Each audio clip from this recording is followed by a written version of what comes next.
This video is sponsored by statsfm. Download the free app in the description. I've been on the fringes of stan culture for over a decade, which means one thing. Actually, two things. Number one, I'm old. Number two, I think I have a pretty unique perspective into the behavior of all these hive-minded music fandoms that dedicate their lives to idolizing their favorite artists. It's time to investigate some of the most rabid fandoms, how their actions consistently overstep the line of defending faves, and why artists need to push back and discourage this parasocial behavior instead of tapping the vein for their own financial gain. The problem is we've normalized putting human beings on a sky-high parasocial pedestal, so as we dive through these trenches of toxicity, I want to not only expose the insanity that is obsessive fandom, but also find out where the blame lies, on the fan, the artist, or both.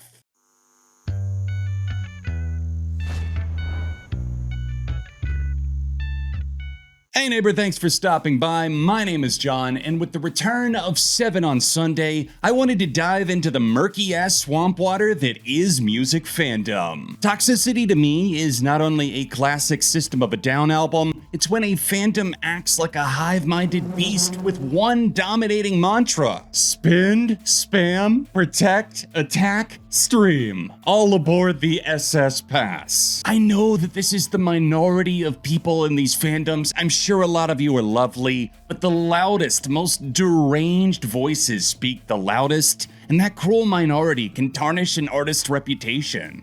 Yes, and say that shit with your chest. Ariana Grande went from goofy character actor on Nickelodeon to global superstar to household villain in the span of one seriously unhinged decade. I remember the self-named Arianators being annoying, but mostly harmless early on. But like most nice things, we can't have them, and the fandom devolved into petty chaos and a string of controversial defenses that would make Saul Goodman blush. Bad idea. This is a bad idea. Ariana did have the donut licking scandal in 2015, but fans were quick to downplay her actions as just having harmless fun, only to pivot the narrative after Ariana's groan-worthy black and white webcam apology. I just wanted to make a video to apologize again for the whole donut fiasco. That blew over, and 3 successful albums with multiple hits each flew by, but tragedy struck at a UK tour stop in support of her album Dangerous Woman. I think just looking at my fans and the way that they responded to it, and of course the city of Manchester and how they responded to it. It was easy to sympathize with Ariana after that horrific bombing in Manchester, spiraling Ariana into the arms of unhealthy vices and partners as she continued making music to numb the pain. With the release of Sweetener, Ariana's private life became more important than the actual music. The short-lived fling with Pete Davidson, the rise in credible accusations of blackfishing or cultural appropriation, and then the barbecue grill tattoo, it all led to the singer being criticized and mocked relentlessly online. That was the straw that broke the Arianators' back. A digital Chernobyl of toxicity exploded, dividing fans who either took the high road and avoided everything except her music, or else they bathed in the radioactive fallout. Despite Ariana's slew of controversies surrounding her revolving door of romantic partners and the subsequent cheating allegations, the most vocal and dedicated fans straight up did not care about any of it, or that she completely ruined a marriage. Her stans continue hosting their infamous streaming parties, along with purchasing dozens of versions of the exact same songs, all in the name of getting her that meaningless number one. Beginning with Thank You Next in late 2018, the Arianators handed Grande 7 number 1 debuts on the Billboard Hot 100, including 2 in 2024, putting her just behind Drizzy, Drake, and Taylor Swift for the most ever. The fandom's denial of Ariana's indefensible actions is off the charts, and the cope is in a gorilla grip. And unless something drastic changes Ariana Grande as a person, the hateful fandom will continue to grow and feast on anyone they deem as a threat to their flawless god of a woman.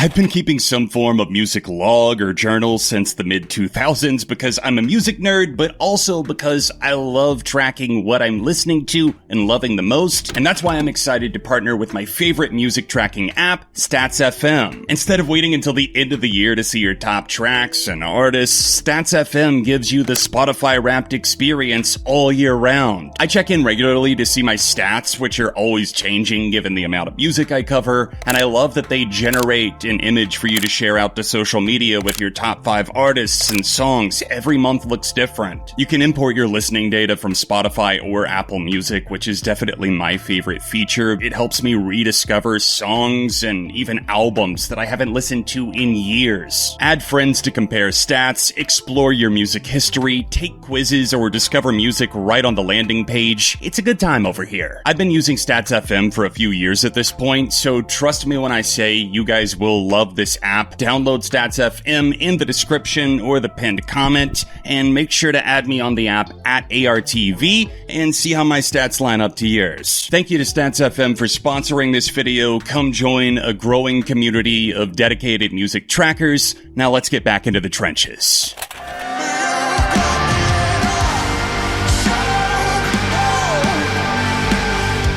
Sleep Token debuted in 2016 as an anonymous multi-genre band led by the mysterious figure known as Vessel. The group's ominous sound splits the distance between heavy metal, pop, R&B, and electronic, making them just edgy enough to stay outside of the mainstream while still appealing to and reaching a large global fandom. The band has only done one interview in their entire career, with Vessel himself telling Metal Hammer in 2017, "We are here to serve sleep," and project his message. Yeah, that already sounds cultish, but it's a huge reason why they attracted so many dedicated fans who want to belong to something more powerful than themselves. By labeling their concerts as worship, they effectively manipulate fans into feeling more connected or special, breeding a more loyal fandom, which is definitely smart financially, but it also puts your secret identity that you've gone to great lengths to protect at risk. Blurring the line can be an invigorating artistic strategy, unless your name is Robin Thicke. Unfortunately, the creative strides of Sleep Token were outpaced by the viciousness of demanding fans.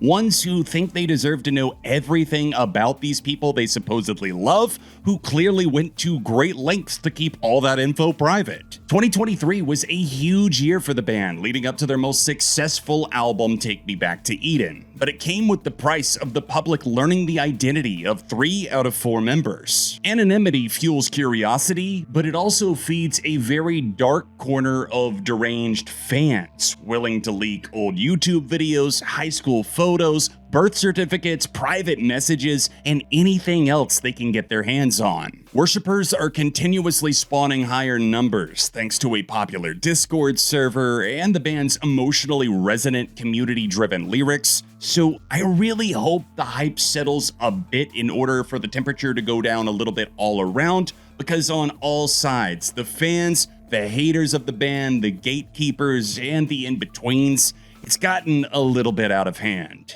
I can lick it, I can ride it while you slipping and sliding. I can do all them little tricks and keep it. Rapper Nicki Minaj's rise to fame began in the late 2000s with several successful mixtapes, leading to her being discovered by Lil Wayne and getting signed to Young Money Records. This gave her a promising career as a crossover personality with rapid-fire lyrical wit, but she collapsed like a dying lung as the fame outed Nicki as the unstable narcissist that she is. Her fans are known as Barbz, short for Barbie, like Ken and Barbie. Minaj crowned herself queen of the Barbz, and as her online and real-life behavior grew more reckless, so did her vicious fans, hell-bent on honoring Nicki's legacy by bullying everyone. The Barbz are some of the originators of mass buying streaming events. Every time Nicki drops, they're there to spam the charts and harass the other artists that are charting over Nicki every time. They dox and threaten innocent critics over slightly negative comments. They support Nicki as she marries an alleged rapist as she foolishly fights the media over the narrative, as she feuds with everyone and lies through her teeth on Twitter, even as she collabs with a disgusting predator, she constantly shows us exactly who she is. I've been pounding the alarm saying Nicki is this incredibly fake, facetious, and harmful person for over a decade because everything orbits around her. If this rapper is not number one, then she starts acting like Trump and demanding a recount. It's definitely been satisfying to see more people realize she lives for attention and will do or say anything to get her way, only to either play the victim, blame someone else, or never mention the controversy again when it blows up in her face. Not everyone deserves a platform. Yet the Barbz keep jumping like blind sheep off a cliff over every disgusting situation their queen lands in. Offensive, controversial. It's only two genders, boys and girls. They can't cancel my message because I'm the biggest independent rapper in the whole freaking world. Tom MacDonald had a content farm, E-I-E-I-O,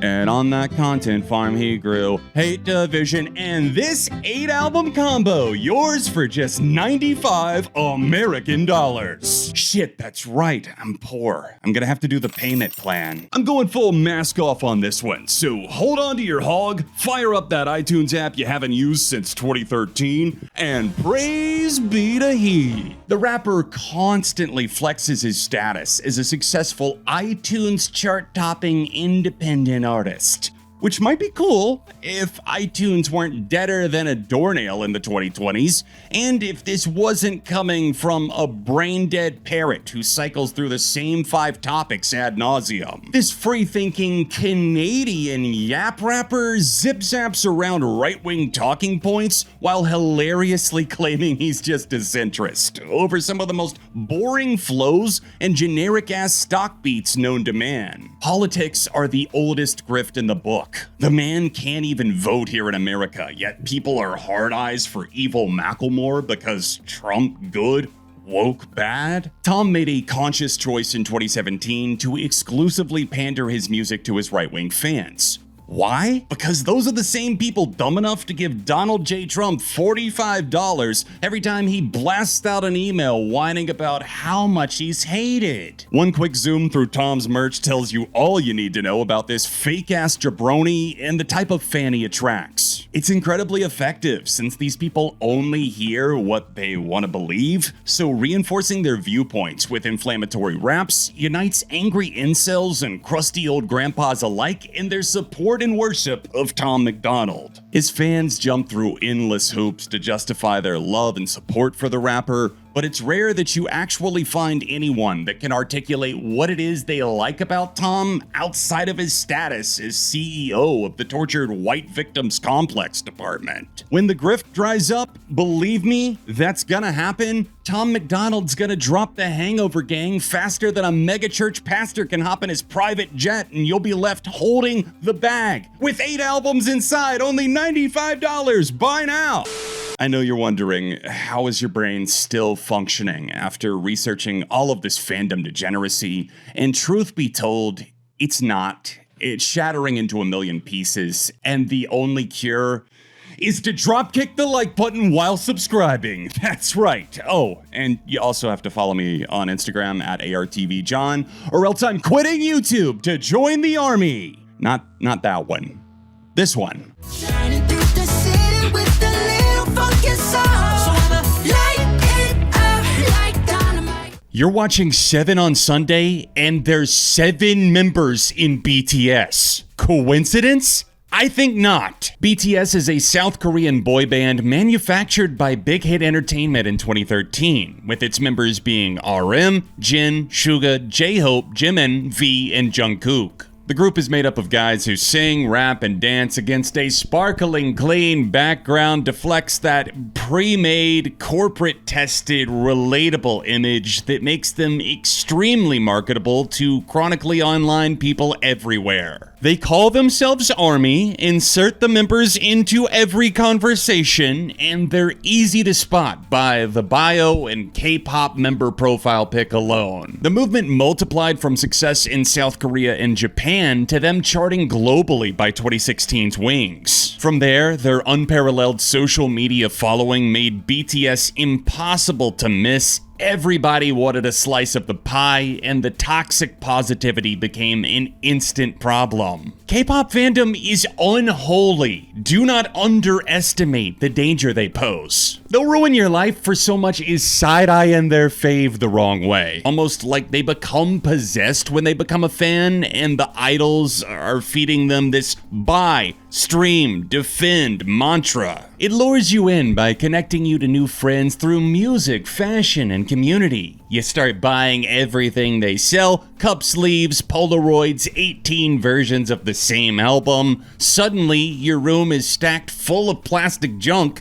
and it takes over every aspect of your life like a vicious tornado. And when you look up from your phone for the first time in months, you realize that you have no life outside of this, and your timeline is nothing but fan cams of Asian idols thirst trapping on the gram. BTS and others in their lane attract this kind of toxicity like flies on shit, because the label backing them specifically caters to the market they're selling to. Global listening parties encourage mass stream manipulation, as the band's promoters highly encourage mass purchasing singles or albums to hijack the charts to gain number ones, something that's also done with spamming award show voting or really anything else where BTS could top the charts. The fact that their fans are so chaotically parasocial and destructive, seeing them constantly infantilize and sexualize the members. When the band returns in 2025 after the completion of each member's required military service,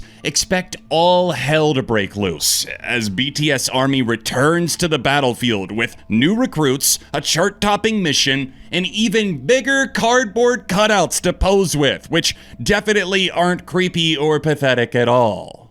Now I'm Ye Kelly, bitch. Now I'm Bill Cosby, bitch. Now I'm Puff Daddy Rich. That's me, to me, rich. From underdog record producer rapper to music industry game changer to literal Nazi, that's how Pinocchio's story goes, because we're living in the worst Kanye timeline. Ye represents the only fandom on the list without a name. Ye, of course, being Kanye West, a generational talent but fallen star, one of the most successful rappers of all time. It's just unfortunate that he let himself finish. His history of unpredictable remarks and behavior dates back to Hurricane Katrina. George Bush doesn't care about black people.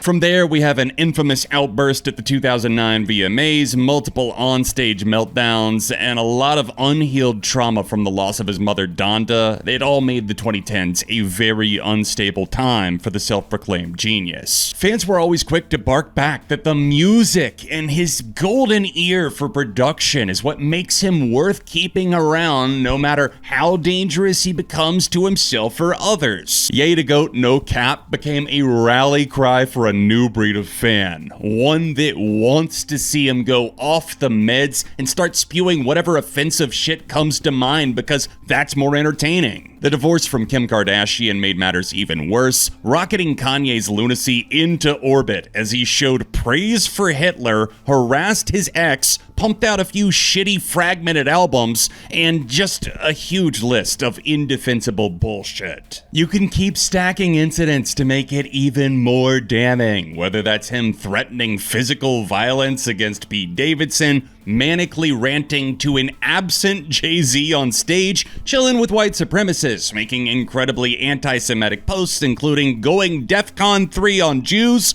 the constant misogyny, accusations of abuse from employees, not paying employees. The list is longer than you can imagine, but it should be more than enough to make your blood boil. Kanye's remaining fans are still in the millions and have a loud voice. He even had a #1 song in 2024. Now I'm Ye Kelly, bitch. Now I'm Bill Cosby, bitch. But his loyal followers went from being hip-hop heads that obsessed over Ye's brilliant production to these angry culture warriors hell-bent on proving Ye is in fact sane, which is rich coming from people who pay hundreds of dollars just to listen to his rotting scraps on a stem player.